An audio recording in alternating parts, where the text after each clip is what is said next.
Hey, what's up guys, Will here for GSM Arena. If you're looking for a large Pixel flagship, there are a couple of choices right now.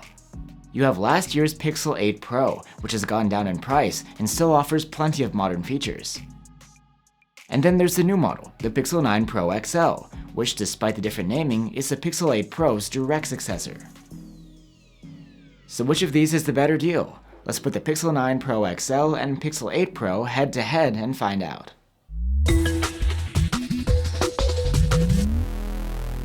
When looking at these two phones, they have a slightly different size and design, but the build quality is about the same.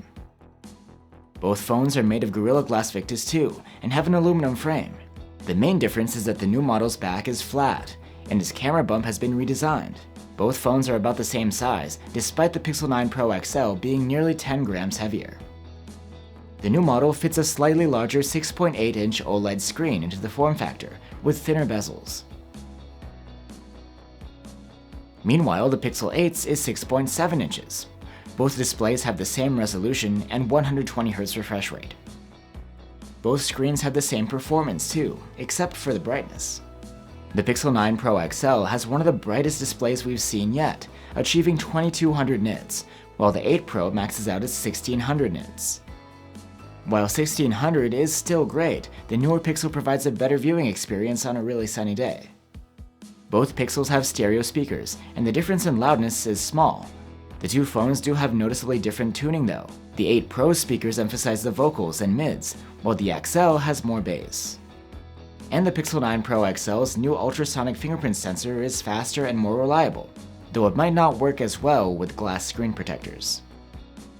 Both phones use Google's stock Android software experience, and it's even the same Android 14 at the time of this video.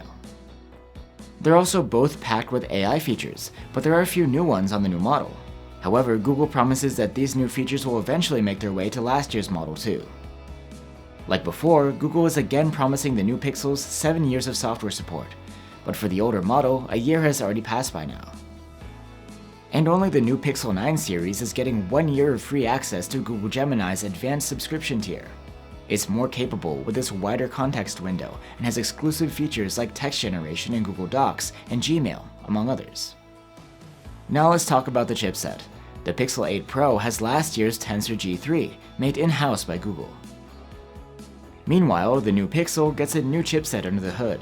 It's Google's Tensor G4, which has a new CPU and the same but overclocked GPU. Pixel phones have never been the highest performing flagships in benchmarks, and actually the new chipset isn't much of an improvement over last year's G3. It is faster than the older one, but the margin is rather small, especially in graphics performance. Regardless, both phones run well. They're snappy and responsive in their day-to-day tasks, but neither of these two is a gaming powerhouse. The battery capacity of these two Pixels is about the same, but battery life has improved with the new model. The Pixel 9 Pro XL earned an active use score of 12 hours and 32 minutes, which is better than the 11 hours and 14 minutes of the Pixel 8 Pro. When it comes to wired charging, the new model is rated at 37 watts, compared to 30 watts on the 8 Pro. Using a compatible adapter, we were able to charge the Pixel 9 Pro XL faster in half an hour, from 0 to 67%. A full charge wasn't so different though, just 5 minutes quicker than what we got on the Pixel 8 Pro. Now we have the cameras. The Pixel 9 Pro XL brings a couple of changes, a new 48-megapixel ultra-wide camera and an autofocus selfie camera, which now has a 42-megapixel sensor and an even wider field of view.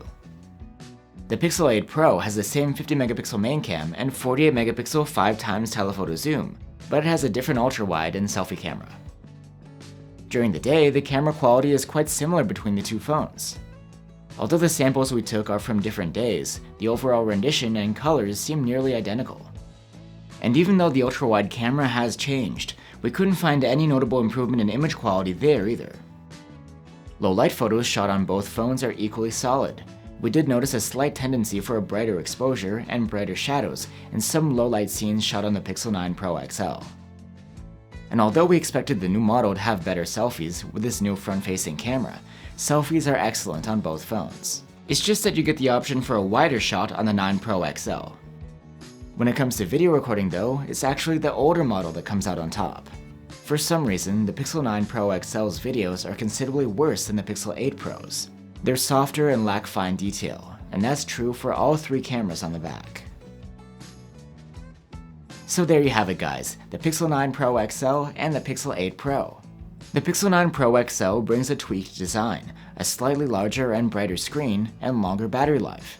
The fingerprint reader is ultrasonic now, and being newer, this phone has more software support. The Pixel 8 Pro, on the other hand, provides a very similar user experience overall, including that of the cameras, and its price is significantly lower than the new model. Overall, the Pixel 9 Pro XL's upgrades are nothing game-changing, and they're not enough to justify the few $100 price difference between these two models. Plus, the Pixel 8 Pro brings some other benefits of its own. So until the new model's price goes down, last year's is the way to go. Thanks for watching, and I'll see you on the next one.